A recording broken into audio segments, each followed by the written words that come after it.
Hello and welcome to another SketchUp tutorial. You'll notice in the previous video I didn't have the eaves on the garage, so you may have to redo that and make sure that those eaves are there. 2-foot eaves I think seems appropriate to me. Also, make sure you tag everything out.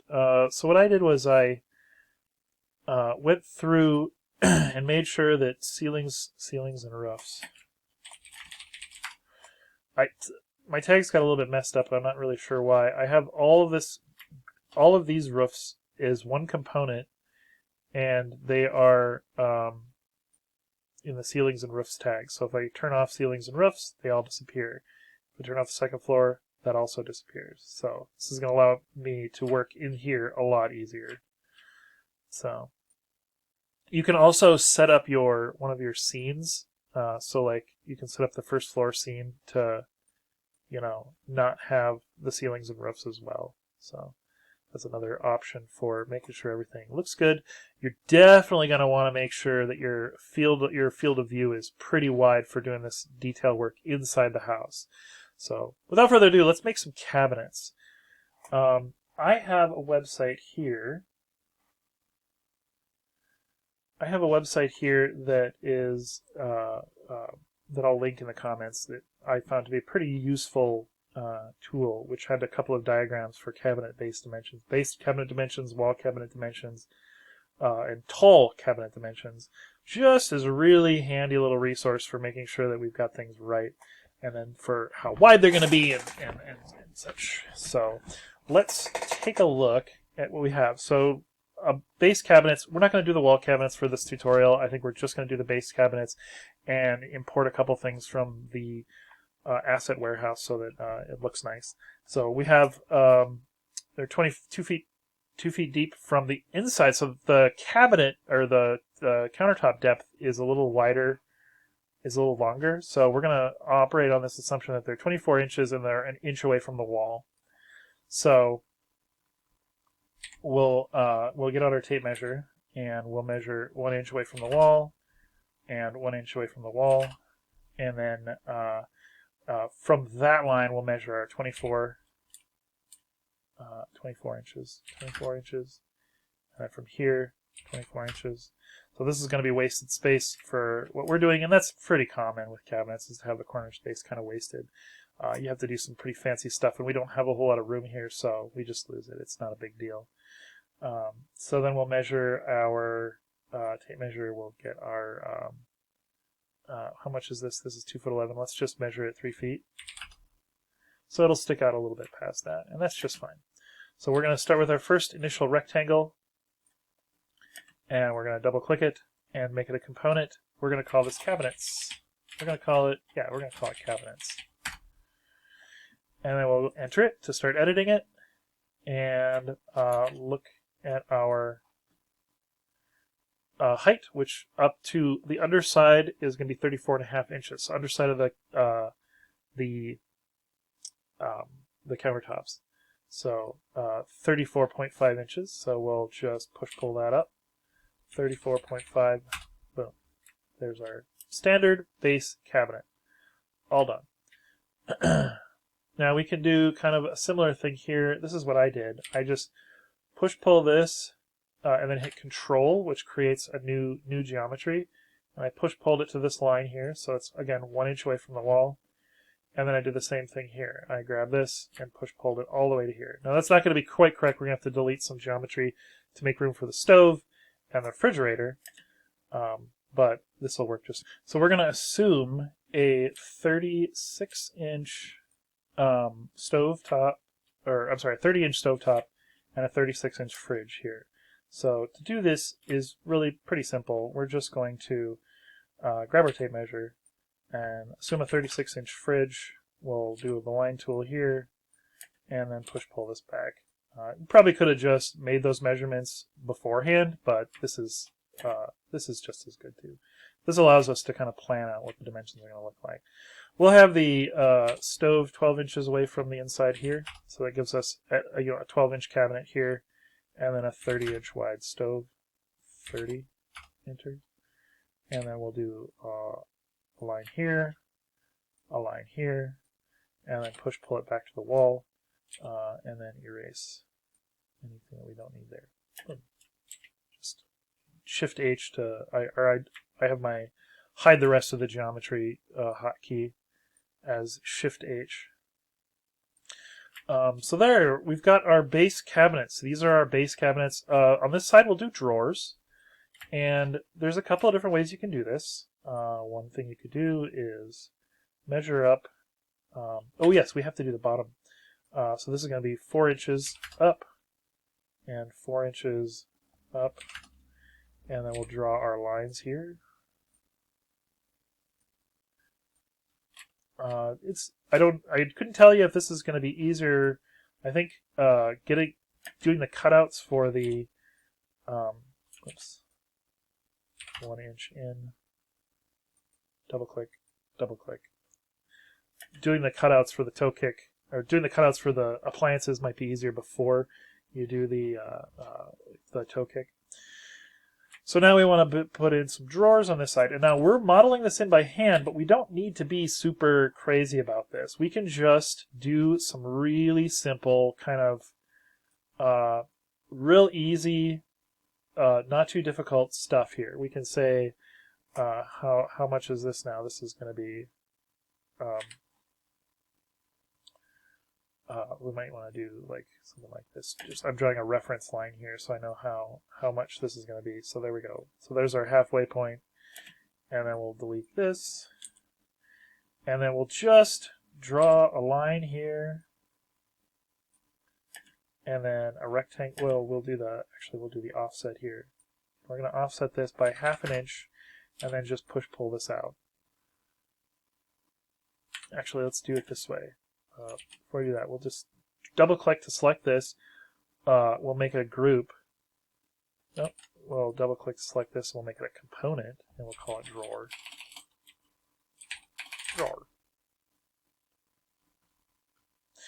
And then we'll inset that. This is just to make our lives a little bit easier. So we'll double click to enter it, and then offset by 0.5 inches. And then pull that out 0.5 inches. And then we'll copy this up. We'll just grab it from this bottom corner, Control click, and then do 3x, and there we go. Here's our drawers. Now you could say go into here and where did it go? Hide some other components. So if we hide this, yeah, well, we'll just hide them all. You could delete this face so that it doesn't have any extra geometry in there. But honestly, no one's going to notice. It's going to be invisible. Oops, that's my bad. So we'll just have everything there, and there's our drawer. And here we can have a little cabinet door. We'll do the same thing. We'll just click on this. We'll use our inset to inset it 1/2 inch. And I just double clicked because that was the last inset that I did. And then we'll double click again to pull that out. Oh, it pulled it. There we go. So we can pull that in out 1/2 inch. So there's our other cabinet door.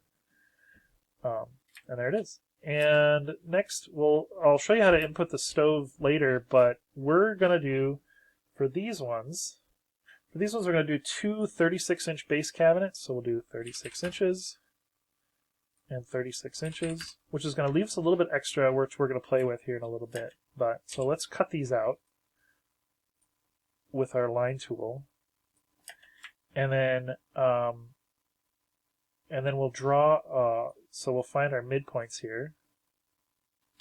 So we'll draw from here to the midpoint, and we'll draw from here to the midpoint. You can do this in a couple of different ways. You could do lines, but I think that we can just well, you can draw a line and then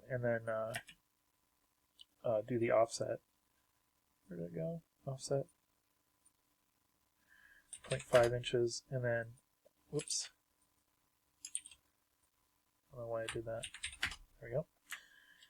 And then do the same thing over here. And then we'll just erase this one. We don't need that there. So same thing over here. We'll just draw in our line here, and grab our offset tool, double click, and then erase this because we don't need that. And then we'll get our push-pull tool. Push-pull out half an inch, half an inch, half an inch, half an inch. And you'll see with just a little bit of simple geometry, you actually create something that looks pretty cool and looks very much like actual cabinets. The next thing we want to do is just kind of, let's make this into a little wine rack because that's kind of fun to do. So I just did a ½ inch offset, and then I'm going to push-pull this. This whole thing is 24 inches, so I'll pull it back, say 23 inches, so 23. So that gives us our backward shelf. And then we're going to draw a rectangle. Let's make it, say, 5 inches from the top, 5 inches down. We'll draw a rectangle on tape measure. We'll bring that out to here. We'll give ourselves a reference line, yeah, out to there. And then we'll draw a rectangle from here to here. Oops. We'll just delete that face and that face. And then we'll double click this, and we're going to say, make this a command, we'll call it line shelf. And then we're going to pull it up. We'll make it double click image, enter it, and we'll pull it up, say 0.5 inches. Just maybe super wide here. And then we're going to do this. We'll take the back part of it, and we'll use the move tool. So double click it to select the whole face. Use the move tool, and we'll move this in the vertical direction down 2 inches. Now you'll notice when I come back out, you have now a slanted shelf in its component. Well, we'll hide it for just a second so we can get rid of this extra geometry that we don't need. Boom, boom, and boom. Delete the guides. And then up here in the display menu, you can make everything reappear. So then let's grab this component. We'll use the move tool, and then we'll just copy it, control copy it down, say 6 inches. Oh, that's a bit much. Let's redo that. Let's say move it down, say 5 inches, and then say 5x. There we go. 1, 2, 3, 4. Did I make an extra one that I didn't need to? Yeah, I did. Let's get rid of it. I just hide stuff. So there we go. We've got our cabinets. Adding in the countertops is actually kind of tricky because of the way we decided to do this. So here's how I would do the cabinets. I would do this. So go back into edit the countertops. Now remember, we're an inch away from the wall, and we'll just do an inch almost all the way around. But we'll do this kind of in stages. So I'm going to pull this up and hit the control key to create new geometry. So see how it creates a new layer? And we'll make it a 1.5 inch thick countertops. Now we're going to make everything else reappear, and we'll do stuff like this. Pull this back to this wall. Oh, same thing here. Let's shift hide. We'll erase some of this extra geometry we don't need. And then we go pull, shift hide, and then make sure it goes back to this wall. So that's kind of this is tricky to do, and there may be more efficient ways to do it. This is just the way I happen to do it. We'll push this out 1 inch. We'll push this out 1 inch, and there you've got your countertops. This is usually flush, so I'm going to leave that the way it is. And we'll do the same thing here. We'll pull this up, hit the control key to create new geometry, and say 1.5 inches. You could also just infer back over to here. Erase any extra geometry that we don't need or want, like these right here. And then we can do pull again out 1 inch. And once you get that inch established, you can just kind of sneak in here and double click it. And go, oop, it went back too far. So there we go. Now it's on the wall. So there we go. There's our cabinets. I want to show you one more thing before we go. I want to show you how to add the two appliances. We're going to add a stove and a fridge. And for that, we're going to go up here to this block right here. Oh, that's materials, components. There we go. So this is the 3D warehouse. And I'm just going to show you how this works. We want a stove. Let's see here. Here, I think the K4500. So products, these are actually modeled after real world objects. So let's take this one. You could probably put oven, and maybe you could do something with that as well. But this is a 30-inch oven. You could probably Google it. You might be able to find one. And then look at this. I just pop it right in. And I'll take my rotate tool and rotate it 90 degrees. Boom. And then we're going to do a move in kind of two actions. So the rotate tool you can actually use with the move tool by clicking on this thing since it's a component. So I'm going to move it back to the wall. It's just sticking to the red direction.